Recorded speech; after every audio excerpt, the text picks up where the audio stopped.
keep 'em all grooving. Yeah. Yeah. Bonjour à tous, Antonin. Donc je suis avec Forest que les repères-notes connaissent bien et nous avons en main la nouvelle Sony FS5. FS5, effectivement. Vas-y Forest, je t'en prie. Ah, le petit frère de la FS7. Un peu une surprise, hein. Je sais pas, tu t'attendais toi à ce produit Bah non, on l'a découvert hier parce qu'il a été annoncé. Ah, mais tout le monde l'a découvert hier. Tout le monde l'a découvert hier. C'était le monde entier un peu tombé des nues. Et le premier truc, il y a des gens qui l'ont vu en photo. Moi je l'avais vu en photo par exemple. Et puis quand j'ai vu ce machin-là, j'ai fait c'est pas possible, c'est pas ça. Elle est toute petite. Toute petite, ouais. Elle est vraiment petite, quoi. Elle est toute Donc, petite voilà. et elle pèse 800 grammes. 800 grammes, ouais. Bon, à poil, hein, évidemment. Ça, c'est avec sans les poignées, sans l'objectif, sans la batterie. Mais du coup, voilà, elle trouve un peu son usage. Typiquement, les drones, les gimbals, tous ces trucs-là qui ont besoin d'une caméra petite et légère, mais sans compromis sur le capteur. Ok, c'est pas une GoPro. Hein. C'est le capteur de la FS7. C'est ça, le capteur de la FS7 et Exactement de la FS5. le même. Voilà, Ouais. celui de la F5 aussi, de la FS700. C'est un capteur Sony qui est assez connu maintenant. Et, 14 diaph de latitude, ça ne 14 bouge diaph pas. de dynamique, exactement, ça bouge pas. Étonnamment, ils ont changé un petit peu le nominal. Alors le circuit de traitement derrière, d'après ce qu'on m'a expliqué, il est un peu différent. Et donc le même capteur a une meilleure sensibilité. Alors moi ce que j'ai vu, c'est qu'il a aussi un petit peu plus de bruit. Donc au final, je me demande si c'est pas juste se jouer un peu avec les chiffres. Et donc il est donné pour 3200 ASA natifs. Alors que la FS7. La FS7 était à 2000 natifs, exactement. 2000 natifs. Ouais. Mais quand on la règle sur 2000, on a l'exact même image que sur la FS7. Donc je soupçonne que ça c'est juste jouer un peu avec les chiffres. Sans que ça fasse une énorme différence. Mais donc clairement le poids, hein, le poids de la caméra, ça c'est quelque chose qui... et l'ergonomie aussi. Hein. Je sais pas, tu l'as pris un peu en main Moi tout à j'étais l'heure. surpris par la taille par Ouais. rapport à la FS7 qui est on va dire 2 fois plus grosse à peu près. À peu près, ouais, c'est ça. Ouais. Là, Ouais. c'est plus une caméra qu'on prend comme ça au point, puisque la FS7, on la voit davantage sur l'épaule. Je ne sais pas si on peut prendre à la main telle quelle la FS7. Ça me... Si, bah, on prend Si, bien ouais. nos caméras d'épaule à la main, donc Ouais. ça dépend du plan que tu veux faire, mais ouais, pas le petit côté on court avec ce machin-là comme ça en main, quoi. Et Alors elle que est là, vraiment, oui. Là, vraiment ouais. minuscule. C'est un truc voilà, qu'on peut prendre, partir comme ça en trekking avec, dans un petit sac. C'est super pratique. Et elle est pas mal customisable. Là, on voit effectivement l'écran qui est déporté devant, mais on peut L'écran peut être déplacer, fixé derrière, sur le côté. Bon, ils ont essayé de faire un truc un peu ouais, voilà, multitâche dans ce genre de fonction. Et la partie du dessus peut être détachable. On voit qu'il y a deux... Totalement détachable, il y a la main en plus, hein, c'est sans outils, donc on peut dévisser ce truc-là. La poignée aussi, il y a un bouton pour le release, hein, donc on peut littéralement déposer la poignée, déposer toutes les poignées. Et du coup, il y a une des prises XLR qui est ici, la deuxième a été mise là de manière à ce que même si on dépose toute la poignée, il reste au moins une prise XLR. Voilà. Qu'on puisse au moins avoir une piste son. Au niveau des formats par rapport à la FS7, puisqu'on dit que Ça c'est c'est un une peu mini FS7. la mauvaise surprise en ce qui me concerne, c'est que justement ils ont changé le média. Donc c'est de la carte SD maintenant. Alors moi je suis Je sais pas si super ça ravi peut se par voir. contre parce que... Ah oui, bah, ça coûte 3 balles la carte ça SD, coûte donc rien, forcément alors vous êtes que- content. Ouais, mais c'est lent une carte SD. Les XQD, tu pouvais enregistrer le 4K en intra, qui est de 2 bits à 500 mégabits seconde, ça passait quoi. La XQD elle le mange. La SD, jamais de la vie elle va manger ça. Du 4K quand même. Bon, pas Elle mange le en- 4K, mais que compressé en long-hop, en 420 bits, et que 25 images secondes, hein, c'est pas du 50p. Il n'y a que du 4K, 25p dessus. Même Et en compressé. sortie. Même en sortie, du coup, parce que toute la Pas caméra a été possible, drivée d'accord. par son système d'enregistrement. Et donc, c'est les principales limites du produit par rapport à la FS7, ça va être sur les formats d'enregistrement. Hein, le capteur, la dynamique sont les mêmes. En HD, c'est pareil, elle ne fait pas non plus d'intra. Elle fait que du long-up. C'est un bon long-up, tu me diras. Hein, 422 bits, 50 mégabits seconde, donc c'est honorable, mais ça reste du long-up. Il n'y a pas l'option intra invincible que tu peux avoir sur la FS7. Donc, on sent le positionnement, elle est un peu moins chère, tu as un peu moins de trucs avec aussi. Les compromis ne sont pas sur le capteur, pas sur l'électronique, ça fait plaisir. Mais sur la partie enregistrement, il y a quand même une forme de bridage. Quand même. Voilà. Donc 4K 25p 4208 bits, Full HD 422 10 bits, Exactement. Ouais. possibilité de faire du HFR. Alors il y a les ralentis dessus, parce que le capteur il les sort les 240 images par seconde. Ça on connaît des autres caméras, mais la carte elle peut pas les enregistrer, donc ils ont remis le buffer qu'il y avait sur la FS700. Tu sais, tu peux enregistrer 10 secondes comme ça de ralenti, et puis ça s'arrête. Tu es obligé d'attendre que ça s'écrive sur la carte, et après c'est de nouveau disponible pour une prise. Ça c'est pour du 120 images par seconde, 240. 240, 240. tu as 8 secondes de 240 images par seconde, ou une vingtaine de secondes de 120 images par seconde. Donc le buffer il apparaît pour des vitesses supérieures à 100. Tout ce qui dépasse 50 en fait. Tout ce qui dépasse 50. Dès que c'est à 72, ça y est, ça passe en buffer buffer. obligatoirement. Ok. Alors à 72, le buffer est grand, évidemment à 240, il est tout petit. Est-ce qu'on a véritablement 240 images secondes qu'on peut ensuite au montage transformer en slow motion ou c'est déjà transformé en interne? La caméra va s'occuper de les transformer directement en interne. Donc même au playback depuis la caméra, tu revois ta prise au ralenti. Donc, c'est le même système que sur la FS700. La seule différence par rapport au système de la FS700, c'est le codec. Au moins là, c'est l'XAVCL, donc c'est du 4.2 de 10 bits. Donc les ralentis sont sans compromis par rapport au reste de la caméra. Alors que sur la FS700, c'était de la VCHD, c'était vraiment beaucoup moins bon. Donc ça va, ça c'est bien. Puis j'aime bien le système de buffer, parce qu'au final, tu captures que les bonnes prises, à des très hauts ralentis, tu gaves pas des cartes. Alors que sur la FS7, comme la carte est rapide, elle peut manger en continu, mais du coup, elle a tendance à manger beaucoup aussi. On a tendance à lui en donner beaucoup, peut-être trop aussi. Le buffer, ça t'oblige finalement à faire des prises réussies, et tu peux trier dès le tournage. C'est pas ce qui me dérange le plus, du coup. Franchement, j'aime bien. Le 4K 50p me manque plus, véritablement, que les ralentis en continu. En termes de format, donc on a la VCHD classique, le XAVCL, c'est ça, donc pas d'intra. Pas de MPEG 2 et pas d'intra. L'intra qui est réservé à la FS7 et pas de MPEG 2. Et pas de MPEG 2 non plus. D'accord. Allez, pour l'instant en tout cas. Du coup, il y a tellement de gens qui ont râlé là-dessus que les gens de Sony ont dit on va peut-être en réfléchir. Peut-être une éventuelle mise à jour. Savoir qu'elle n'est pas finie encore, elle sortira normalement en novembre-décembre. Donc il n'est pas trop tard pour corriger ce genre de choses. Si vraiment les gens demandent au workflow d'avoir du MPEG 2, ils pourront l'avoir. Voilà. Il y a une grosse nouveauté aussi, c'est le filtre ND variable. Exactement, ouais. Ça c'est fun ça. Ça tous les caméramans doivent essayer ce machin-là au moins une fois dans leur vie. Il y a une roue ND, quelque chose qu'on connaît traditionnellement sur une caméra, mais techniquement ça c'est que des presets d'un ND qui est variable. Et il y a aussi une position du coup qui est dite variable et qui permet de varier son ND entre 1/4 et 1/128e. Donc moins 2 diaph ou moins 7 diaph avec une continuité parfaite entre les deux. Donc en pratique, ça signifie qu'on peut avoir une ouverture par exemple à 2.8 constante, un shutter fixé au 1/50e. Et en fonction de la variation de la lumière, ce n'est que le filtre ND qui du coup rattrape. Et il va se comporter vraiment comme un iris, dans le sens où c'est fluide et continu. D'accord. Il n'y a pas de saute, c'est pas comme quand on tourne la roue, il n'y a pas de saute, c'est vraiment fluide et continu et ça c'est étonnant. Ça. Et donc ça permet de conserver la même profondeur de champ, enfin la même faiblesse de profondeur de champ, on va dire. Allez, typiquement, voilà, c'est ça. Typiquement ce sera quel que soit l'usage. le cadre et en prenant en compte la variation. Et il est particulièrement neutre en plus. Ça c'est surprenant, c'est pas un double polarisant. C'est un panneau à cristaux liquides, un LCD en fait, qui flippe les cristaux en fonction de la densité requise. Et ça filtre toute la lumière, visible et invisible. Donc il n'y a pas de pollution d'infrarouge non plus avec, comme on a avec d'autres filtres ND. Okay. Et donc il y a pas. Est-ce que certains filtres ND peuvent être accompagnés du coup d'un changement de colorimétrie? Alors c'est le cas de quasiment tous les filtres ND. Un très bon est supposé être neutre évidemment, c'est son nom. Mais en pratique il y a quand même des légères dérives et généralement c'est à cause des infrarouges. Et celui-là il est surprenant parce qu'il va très très loin en densité. 128e, c'est du ND 2,1, c'est très très fort et ça ne s'accompagne pas d'une grosse montée de orange ou de violet dans les ombres à cause des infrarouges. Donc il est étonnamment, il est même mieux qu'un paquet de ND physique qu'on peut acheter dans le commerce. Donc ça c'est vraiment un truc qu'il faut tester, je vous recommande au moins de mettre mon 20 dessus une fois, vraiment pour le tester, quoi.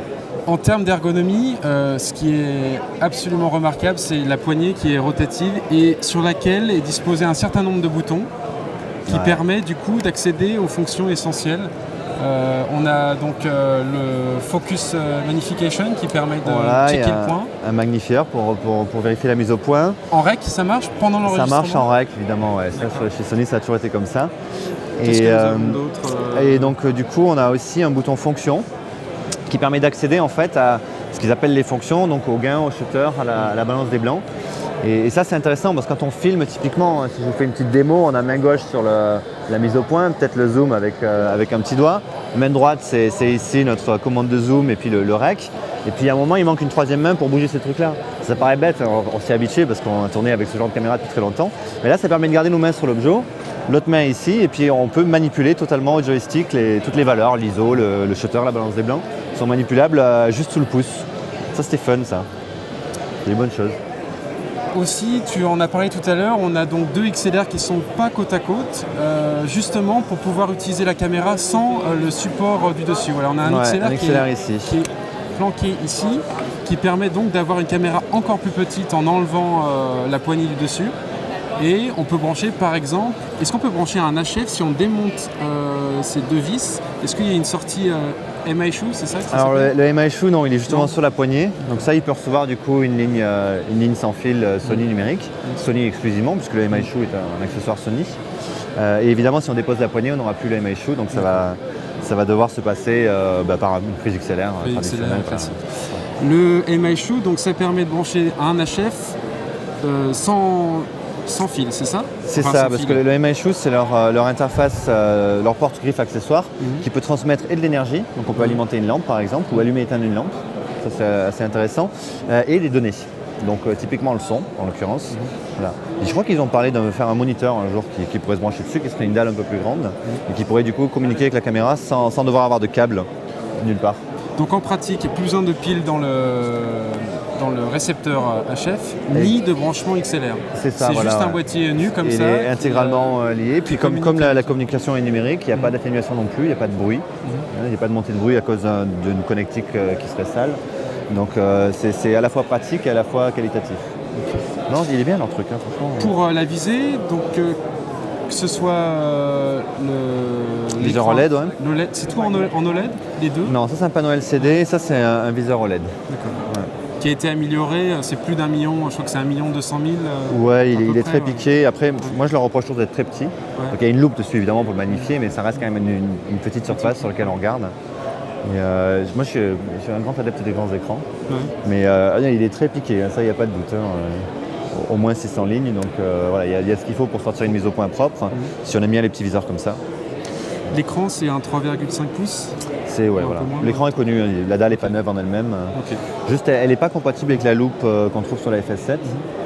Donc ça, c'est un peu... allez, il faudra peut-être attendre de tierce partie. Si vous voulez utiliser ce LCD comme loupe, il faudra attendre de tierce partie parce que Sony propose ça comme loupe et plus l'écran. L'écran est vraiment un écran LCD. C'est le même écran que la FS7, que celui de la FS7? Je pense, ouais. Je suis Ouais. même pas sûr de ça. Ok. Mais bon, on peut le mettre de côté. Et il est très modulable. Son seul petit défaut, sinon de mon avis à moi, c'est que du coup, on ne sait jamais vraiment où le ranger. Mais je crois Et qu'ils ça, sont c'est encore pas en train de encore- bosser ouais, dessus. ouais. Ouais, voilà. On va voir ce que ça Peut-être, donne d'ici là. au lancement du produit. Ouais, juste un cache pour le protéger, moi ça me rendrait heureux. Et, voilà, ça se trouve, ça va sortir. L'autofocus aussi, bon, je sais que toi, t'es pas un fan de l'autofocus. Ah oui, il y a un bouton autofocus Mais là. de ce qu'on m'a dit, ça a été. Il y a contraste, donc la détection au contraste, lié au contraste, et aussi au visage. Et j'ai fait un petit essai, Alors- ça marche vraiment bien. C'est surprenant parce qu'il y a ce petit carré qui vraiment chope le visage dedans. Après, ces trucs-là sont un peu bordéliques quand il y a plusieurs visages. On peut le piloter au joystick. Tu peux choisir Voilà. le visage sur lequel la mise au pince. Pour le faire. Et il fait un super job de détection de visage. Ça, c'est impressionnant. Et après, voilà, et ben, c'est un autofocus qui t'amène sur le visage. Donc, normalement, ça évitera les arrière-plans bien nets avec les visages bien flous devant. Hein, pour ceux qui utilisent l'autofocus. Je sais pas. J'en suis sûr. Ok. Au niveau du prix, Je crois qu'ils ont annoncé prix liste 5 800 €. En fait, il y a deux kits, c'est ça. Hein. Il y a 5 800 €, c'est le corps uniquement. Et tu vas trouver, je crois, 6 300. Je ne sais plus exactement le prix, mais c'est à peu près ces prix-là. Avec cette optique ici, qui est un 18-105. F4. F4 uniquement, mais full cerveau. Donc il est Stabilisé. compatible avec le zoom. Il est super stabilisé, c'est impressionnant. Après, bon, c'est des bagues à l'infini. C'est quand même une optique photo à l'origine. Je pense que ce que les gens vont vraiment aimer avec celui-là, c'est son côté grand angle. 18, ça ouvre. Hein. C'est l'équivalent Ça d'un 24 à peu près 24, sur un ouais. 24-36. Donc, puis 105, ça va chercher un peu loin.